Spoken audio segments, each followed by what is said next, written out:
Salut tout le monde, alors aujourd'hui on se retrouve pour une nouvelle vidéo de magie expliquée. D'ailleurs je suis désolé de ne pas avoir mis de vidéo récemment, mais j'ai pas eu fort le temps, alors du coup là j'essaye de me consacrer un petit peu à ma chaîne et de vous proposer un nouveau tour. Donc sans plus attendre, on va commencer directement. Alors, on va commencer par faire une petite coupe. Alors maintenant je vais demander à mon spectateur imaginaire de me dire stop pour sélectionner une carte. Stop. Ici, t'es sûr? Ouais? Ok. Alors, pour vous montrer que c'est purement du hasard, il aurait dit stop un petit peu avant, il aurait eu le 6 de cœur. Il aurait dit stop un petit peu après, il aurait eu la dame de pique. Or, il n'a pas eu le 6 de cœur, il n'a pas eu la dame de pique, il a eu le 5 de carreau. Alors, qu'est-ce qu'on va faire avec ce 5 de carreau? On va le mettre ici.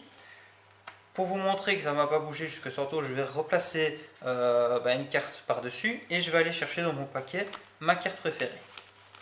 Alors, où est-ce qu'elle est? Voilà. Alors, ma carte préférée, c'est quoi? C'est l'as de pique. Pourquoi? Bon, elle a un design un petit peu spécial, puis voilà, je la trouve jolie. Alors, mon as de pique, il va me servir à quoi? D'ailleurs, je vais le recouvrir aussi.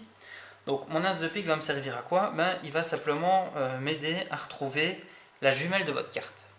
Donc, la carte que vous aviez eue, c'était le 5 de carreau.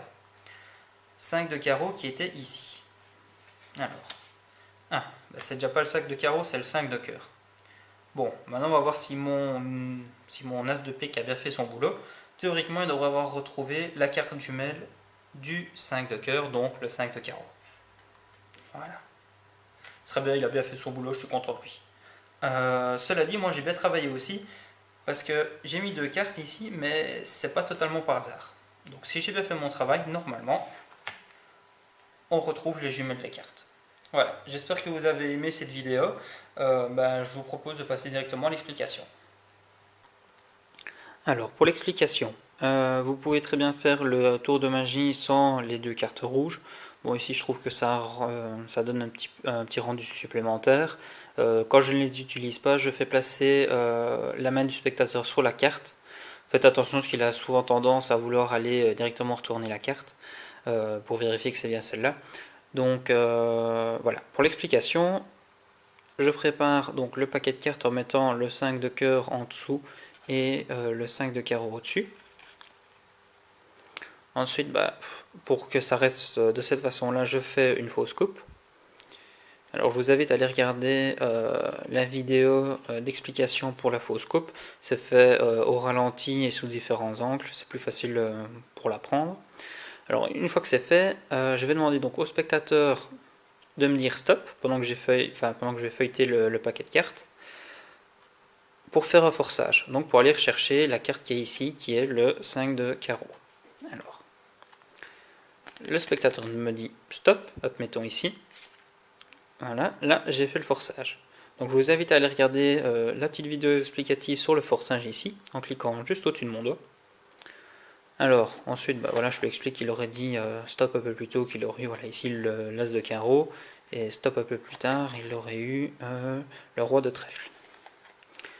Je replace la carte en dessous du paquet, donc on a bien le 5 de carreau.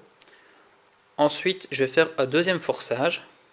Donc ici, je vais faire coulisser la carte 5 de carreau pour aller chercher la carte 5 de cœur. Voilà. Je vais placer donc la carte rouge par-dessus. Donc on se retrouve avec cette configuration-ci, le 5 de carreau en dessous, et je vais aller rechercher donc l'as de pique, ou n'importe quelle autre carte, ça n'a pas d'importance. Pareil, je lui explique un petit peu, voilà, ma carte préférée, comme ça fait un peu plus naturel le fait que j'aille la placer là en dessous. Pareil, je vais la rechercher, je refais le petit mouvement,